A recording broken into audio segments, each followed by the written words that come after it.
Goods kayo? Ano yun? Magandang araw po sa lahat. Welcome to my YouTube channel, Dexter Works. Ang gagawin natin ngayon, magkakabit tayo ng mini driving light dito sa Honda Click. Kasama na rin yung dual horn at saka stock horn. Pagganahin natin. At ito na yung mga screw bolt niya dito sa kanyang pairings. Tinanggal ko na mga lods. Ngayon, tanggalin ko lang itong mga pairings. At ito na mga lods. Natanggal ko na yung pairings niya dito sa harap. Ngayon, tanggalin ko na itong kanyang headlight assembly. Kasama na yung kanyang pairings dito sa ilalim. Pagkatapos hugutin ko lang itong kanyang headlight socket. Ito na, natanggal na natin yung headlight socket. Tanggalin na natin itong headlight assembly. Ngayon tanggalin natin yung mga screw bolt dito para sa kanyang araro, para matanggal na natin itong kanyang cover dito sa ilalim. Apat na maliliit na screw bolt yung tatanggalin natin dito. Kailangan nating tanggalin itong araro para ma-access natin yung stock horn. Kasi ang unang gagawin natin dito ay magkakabit tayo ng dual horn. Kasama na rin yung kanyang stock horn, yung loud horn. At ito na, natanggal na natin yung araro mga lods. Hugutin na natin itong dalawang socket dito sa kanyang stock horn. Itong dalawang wire. Kasi meron tayong gagawin dyan mamaya, dyan sa kanyang socket. At ito yung ikakabit natin na loud horn. Itong Shell na Goodyear yung brand na dual horn. Ito na mga lods. Ito yung ikakabit natin mamaya. Goodyear yung brand nito. Itong loud horn na Shell. Gusto kasi na mayari tutunog yung loud horn, itong loud horn, tapos tutunog rin yung kanyang stock horn. Meron tayong ikakabit mamaya na switch para mapalipat-lipat natin yung stock horn. Ito yung switch na ikakabit natin. Dalawang domino switch. Itong isang domino switch para dito sa mini driving light. At dito sa kabila naman, ito yung para sa ating stock horn at saka loud horn. Ayan mga lods. At meron tayo ditong relay, Bose relay yung gagamitin natin. Kasama na rin yung kanyang socket. Dalawang relay yung ikakabit natin at saka dalawang socket. At meron tayo ditong mini driving light. Ito yung ilaw na ikakabit natin. Dalawa po ito. At ito na yung lagayan ng ilaw. Ito yung isang ilaw mga lods. At dito meron tayong bracket. Ito na yung bracket na ikakabit natin mamaya. Nabili niya ito sa online, sa Shopee ata yung binilan niya ng may-ari dito. Ayan, kakabit natin ito mamaya, itong bracket. Panoorin yung mga lods kung saan natin o paano natin ikabit yung bracket mamaya. Tapos meron tayong electrical tape at saka wire. 6 meters na wire yung gagamitin natin dito. Ito na yung wire mga lods. 6 meters na color black wire number 18. Ito yung unang gagawin natin. Ikakabit natin itong relay at saka yung kanyang socket. Meron tayong gagawin dito sa kanyang stock na socket o stock na wire para sa kanyang busina. At meron tayong pinagapang na wire dito patungo sa kanyang battery. Ayan, sa positive terminal. Sinuot natin dito sa butas. At nilagyan natin ng I terminal dito sa dulo ng kanyang wire na ating pinagapang. Ngayon, ikabit lang natin dito sa positive terminal ng kanyang battery. Itong pinagapang natin na wire na nilagyan natin ng I terminal. Kailangan natin ng connection dito sa kanyang battery terminal dito sa positive. Kailangan natin magpagapang ng wire para ma-power up yung mga ilaw at saka busina na ikakabit natin para lumakas yung kanyang kuryente. At mamaya ipapakita ko sa inyo kung saan ko ilalagay yung fuse dito. Hindi ko nilagay dito sa kanyang battery para hindi sagabal. At para madali nating ma-access o mapalitan ng fuse, if na pumutok yung fuse. Ibalik ko lang tong tornilyo ng kanyang battery. Higpitan ko lang muna to mga lods. Itong tornilyo dito. Kailangan talaga na mahigpit yung tornilyo dito sa kanyang battery terminal para hindi mag-lose contact yung connection natin, at itong pinagapang natin na wire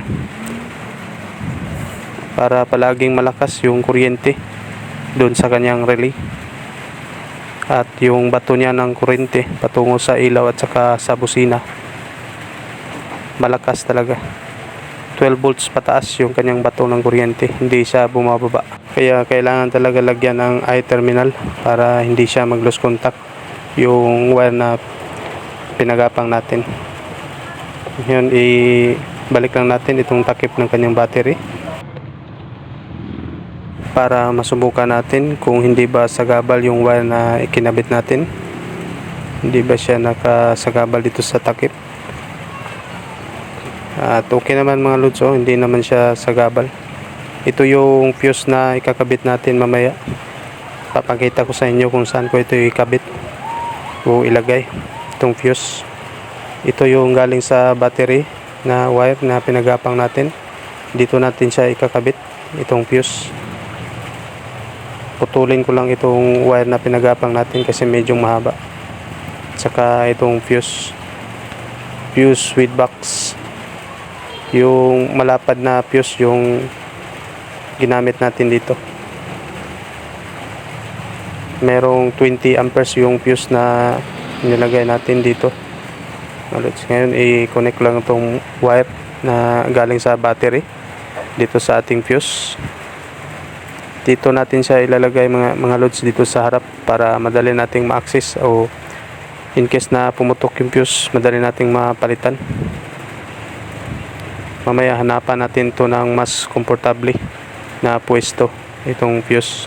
Yung komportable at saka madali nating ma-access in case na kailangan nating palitan ng fuse, madali lang nating maikabit yung fuse.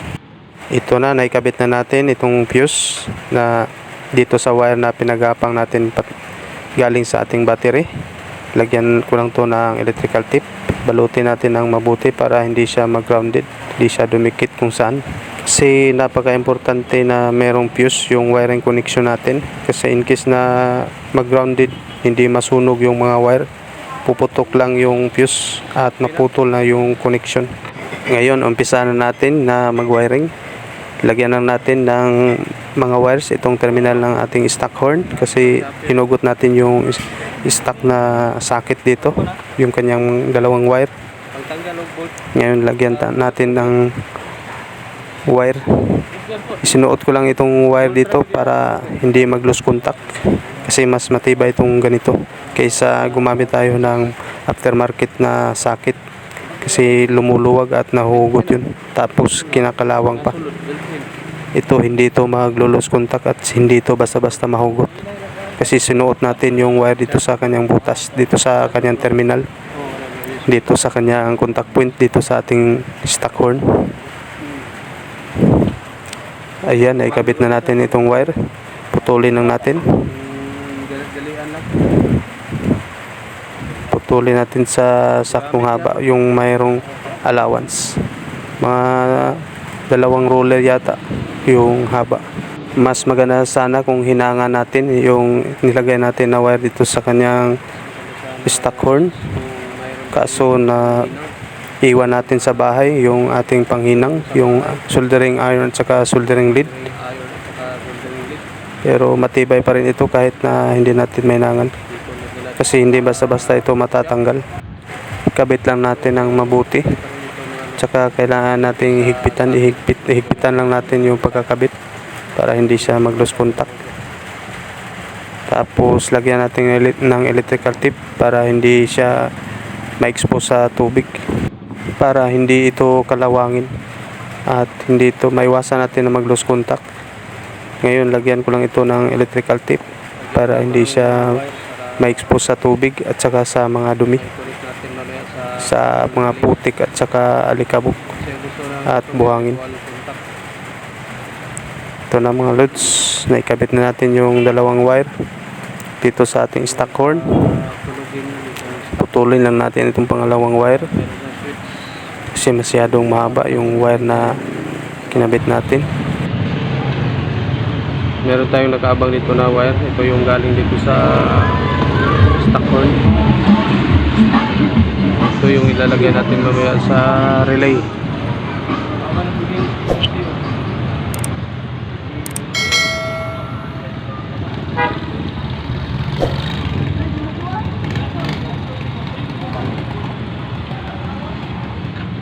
Balik ko lang tong stock horn mga lods.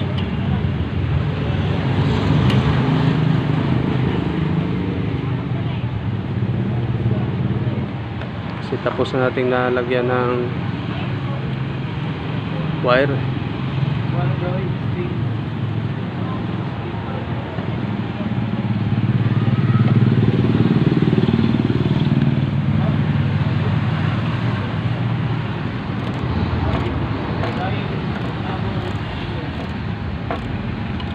Three-way switch yung gagamitin natin dito para sa palipat-lipat ng ganyang tunog sa stock horn at saka loud horn, yung domino switch.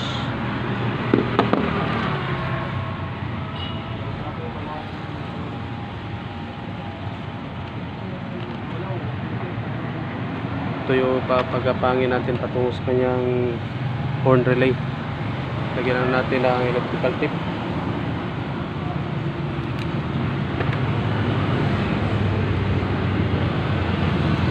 Itong abang natin.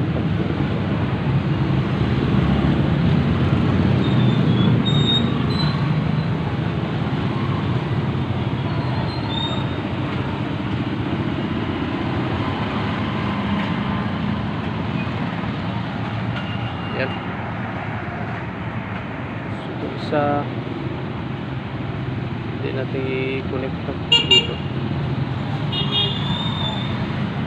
Tanggalin lang natin para may sabay natin.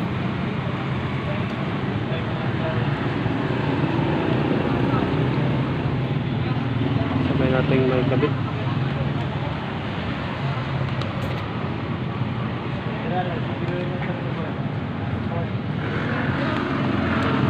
Kasi ito yung ground dito.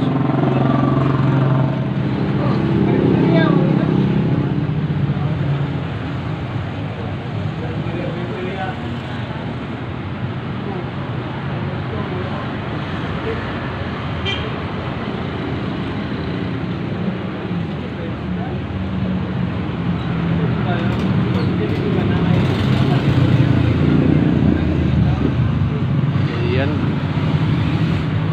Meron tayong ground. Ito yung light. Ito sa mahaba. Tapos sa kabila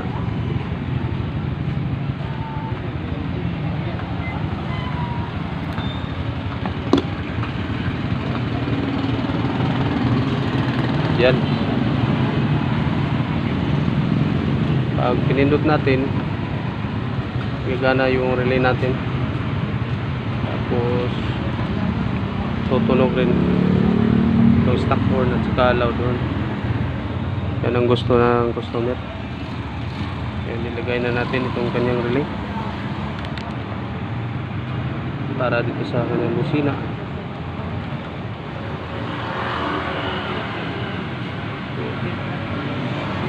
Yung kulay itim dito natin nilagay sa ground.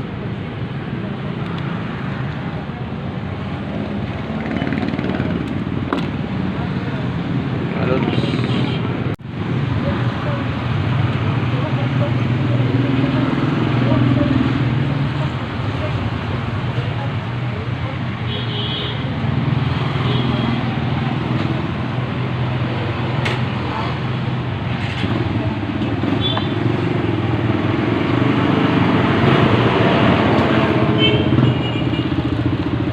Yan. 85, 86, 30, 87, 87.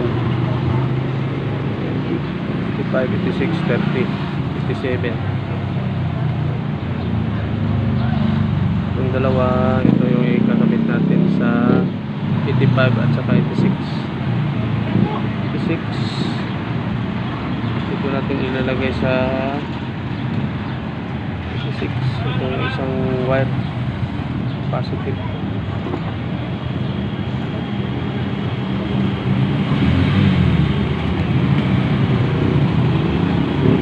Yan po.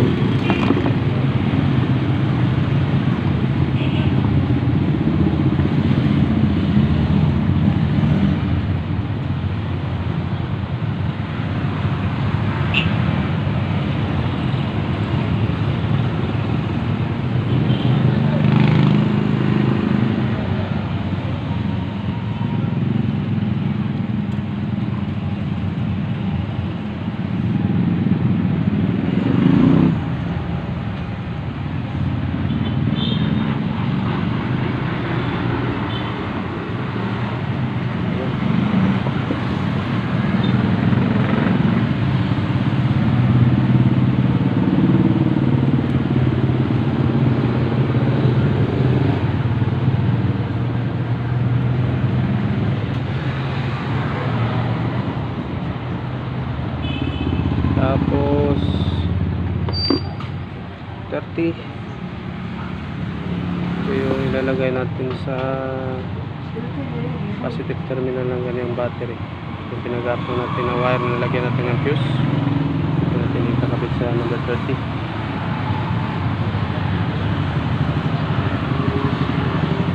Yan po, kulay asul. Ito yung number 30. Tapos ito, subukan natin kung tutunog na ba siya.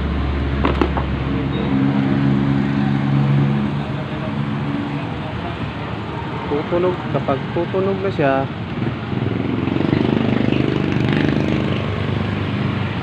pwede na natin ikabit yung 3-way switch. Asa mga tao rod, Col? Tago. Tago. Yan. Saan mo na? Horn. Dual contact. Dual contact horn.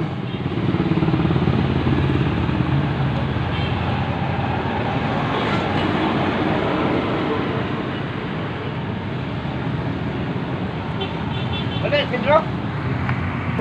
Tapos temporary muna natin itong 87 dito sa positive terminal ng kanyang horn. Mamaya ilipat lang natin to pagkatapos nating masubukan. Lipat natin mamaya kapag nalagyan natin ng 3-way switch para sa kanyang loud horn at saka stock horn, para sa malipat-lipat natin. Nailipat natin sa stock at saka loud horn yung kanyang busina. Yan. Ito ko sa ikinabit sa number 87.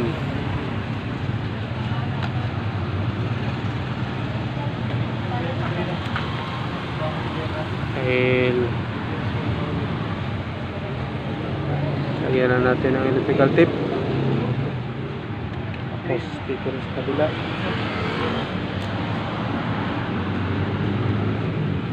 Ayan. Kabit na natin yung 85, 86 at saka 87. So 30 na lang hindi natin naikabit. Para gumana siya, ikabit natin.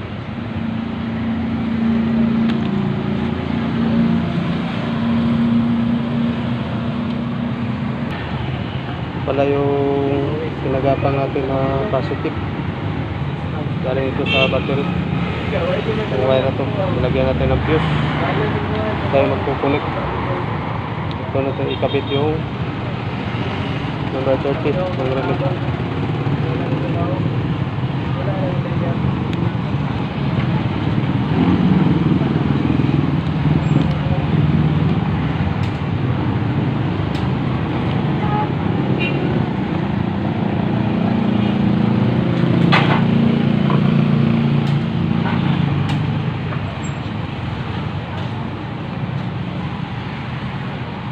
Tapos subuki.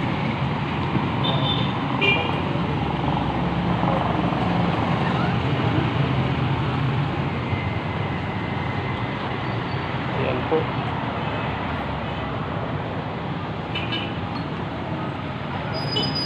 natin.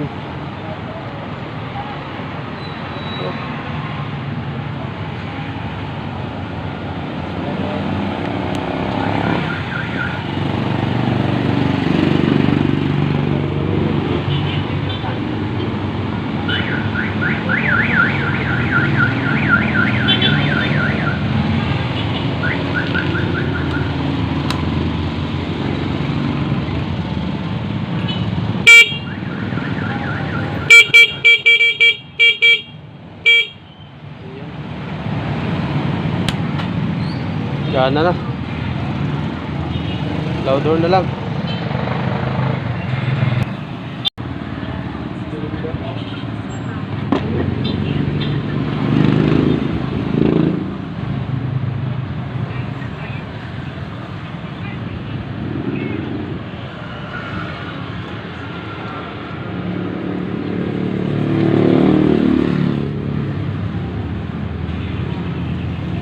Tapos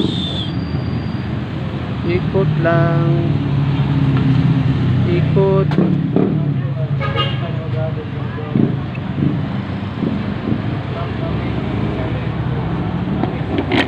Ayan.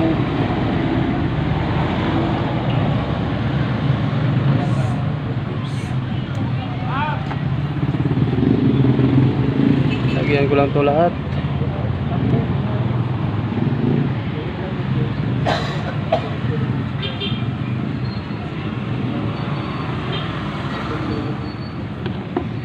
Ayan.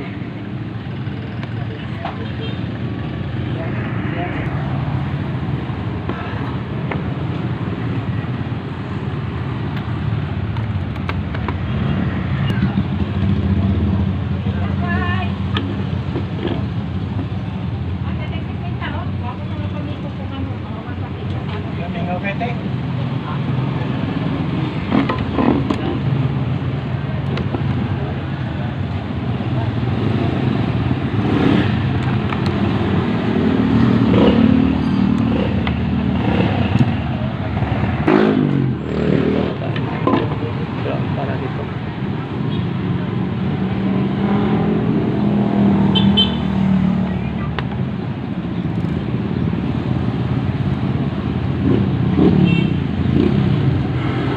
Sa dito, bolt? Wire. Ang bolt ba? Sa lapaw. Sa lapaw? O duha. Duha.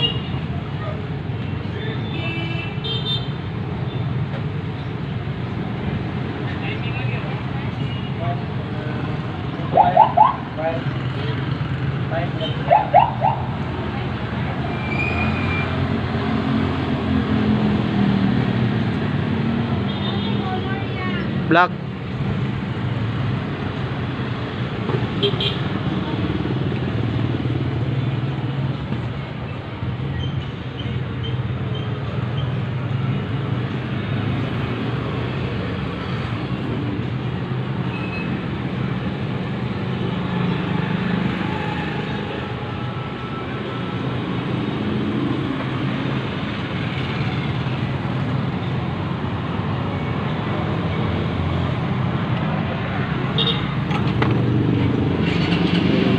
Brown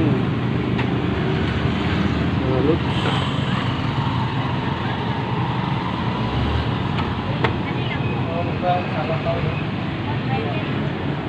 Ayan.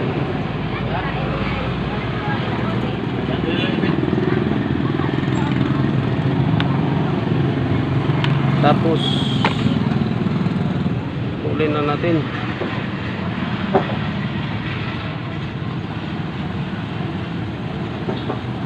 Ayan. So itong isa para sa may driving light. So isa para dito.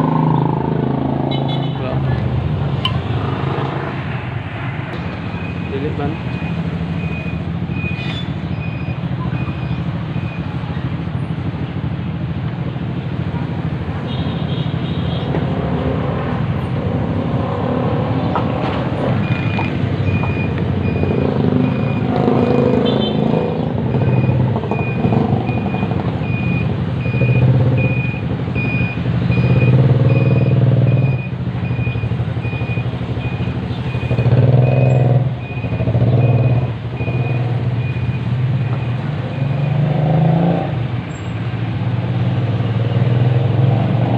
Final na nato na unya.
Por favores mo na siya.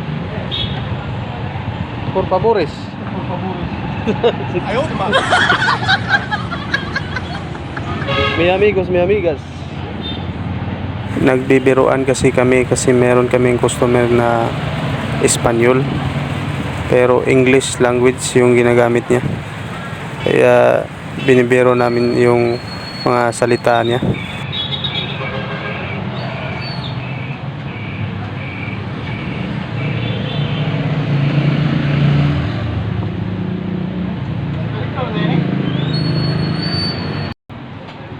Ngayon ikabit ko na itong wire na galing sa ating stock horn dito sa ating domino switch o 3-way switch, dito sa kulay itim na wire o black wire sa ating 3-way switch.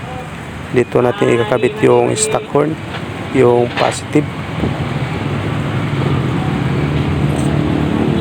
Ito yung positive supply. Kapag pinindot natin yung ating horn switch, nasusuplayan ng kuryente yung ating stock horn kaya tumutunog. At saka pwede nating i-off yung ating stock horn, tapos lipat natin sa loud horn yung dalawang shell na Goodyear, yung brand na loud horn. Kaya gumamit tayo ng 3-way switch o domino switch. Ito yung magsisilbing switch para malipat natin yung stock horn at saka loud horn. Ngayon subukan natin mga lods. Yan, tumutunog na yung stock horn. Okay na, naikabit na natin. Tapos na natin naikabit yung stock horn at na-off na natin temporary. Ngayon bago natin ikabit yung loud horn, maglalagay muna na tayo ng ground, body ground. Dito natin ikakabit sa may tornilyo ng ECU yung ating body ground. Ito na yung wire na ikakabit natin na nilagyan natin ng I-terminal. Ito yung magsisilbing body ground sa ating mini driving light at saka loud horn.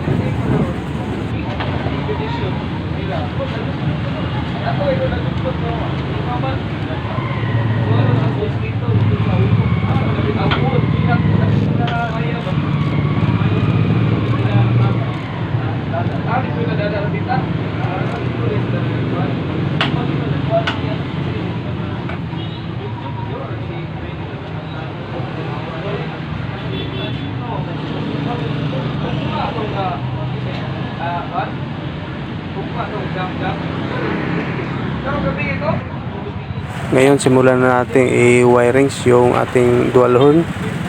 Lagay na natin yung ground o body ground dito sa ating wire na ating loud horn. Pag-isahin na natin itong dalawang wire dito sa ating loud horn. Tapos i-connect lang natin sa ating ginawa na body ground dito sa wire na galing sa ating body ground. Itong dalawang pinag-isa natin na wire nga galing sa ating loud horn. Ayan mga lods, kuha lang tayo ng isang wire dito sa ating body ground. Tapos itong dalawang wire na galing sa ating loud horn, ikabit lang natin dito sa isang wire na galing sa ating body ground. Balatan natin. Tapos kabit lang natin dito. I-connect lang natin dito itong dalawang wire dito sa isang wire na galing sa ating body ground.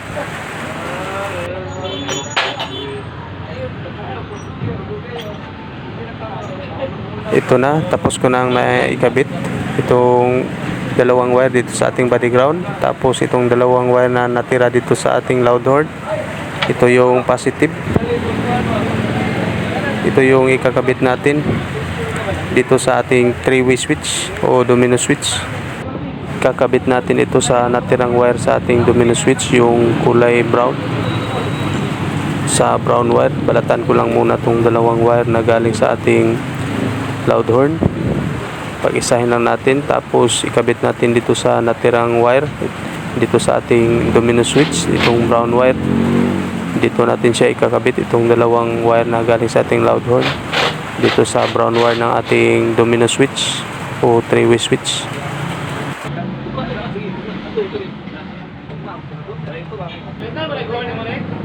Oh. Ito na, naikabit ko na mga loads. Ngayon lagyan ko lang to ng electrical tape.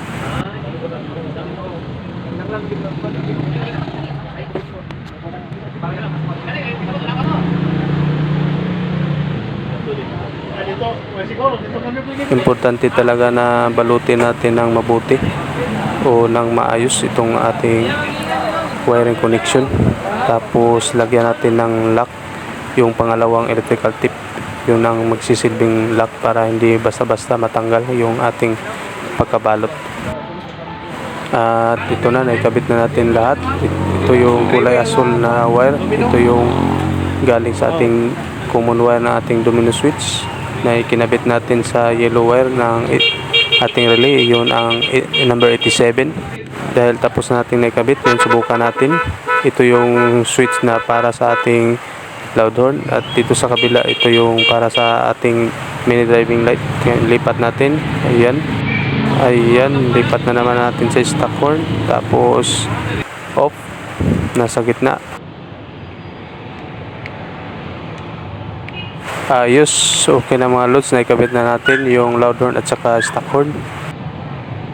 Ngayon subukan natin itong ilaw, ayan, color yellow, tapos meron siyang puti, pula at saka dilaw, saka meron din itong blinker at paiba-iba yung kulay dito. Itong ilaw na to, pang klase itong mini driving na to. Pasensya na kayo mga lods kung hindi ko na ipakita sa inyo kung paano itong wiring, pero kung gusto nyong matutong mag wiring kung paano magkabit ng mini driving light, pwede nyong panoorin itong naka-plus sa screen na video. Hanapin nyo lang yan sa aking YouTube channel mga lods. Ngayon ang gagawin natin ay magre-review lang tayo kung ano yung mga connection dito, ano yung mga wiring connection na ginawa ko dito sa pagkabit nitong ilaw. Ngayon umpisahan na natin. Unang ginawa ko dito mga lods ay pinagsama-sama ko yung mga kulay. Itong kulay itim ng ilaw, itong dalawang kulay itim, ikinabit ko dito sa ating body ground. Tapos itong kulay pula na wire galing sa ating mini driving light sa ating ilaw ay kinabit natin dito sa kulay brown o color brown ng ating domino switch, at itong kulay dilaw ikinabit natin sa kulay itim na wire sa ating domino switch. Itong dilaw na wire na galing sa ating ilaw, ayan, itong kulay dilaw dito sa ating relay, ito po yung number 87. At itong kulay asul ng ating relay, ito po yung number 30, kinabit natin dito sa fuse kasi positive po itong kailangan natin dito para ma-power up line po itong ating connection, para mas malakas siya bawat bato ng kuryente. Kailangan nating maglagay ng connection dito sa number 30 ng relay galing po sa ating battery sa positive terminal. At itong number 85 ng ating relay kinabit natin sa body ground, itong number 85 o kulay itim na wire ng ating relay. At itong kulay puti na wire dito sa ating relay, ito po yung number 86, kinabit natin ito dito sa accessories wire o sa kulay itim na wire dito sa ating headlight socket. Kasi itong kulay itim na wire dito sa ating headlight socket, ito po yung accessories wire, ito yung positive supply na kapag isinusi natin, natin yung susian, maglalabas yan ng kuryente dito.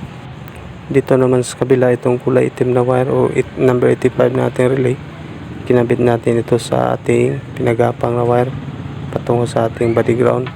At itong kulay dilaw o number 87 na ating relay, kinabit natin dito sa kulay asul na wire dito sa ating domino switch o 3-way switch. Kasi ito po yung common wire dito sa ating 3-way switch, itong kulay asul. Kasi itong number 87 ng ating relay, ito po yung main source natin ng sa ating kuryente. Patungo po ito sa ating domino switch sa common wire sa kulay asul.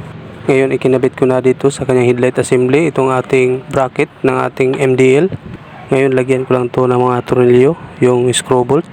Tapos ikakabit ko mamaya yung kanyang plastic rivets. Ngayon ipapakita ko sa inyo kung saan natin ikakabit itong kanyang nasa dulo ng kanyang bracket. Kaya natin ilagay ito sa ilalim, iipit lang natin dito sa kanyang headlight bracket. Tapos ibalik lang natin itong tornilyo niya dito, itong screw bolt. At pagkatapos nating may kabit, kailangan lang natin higpitan mga lods gamit itong Phillips screw.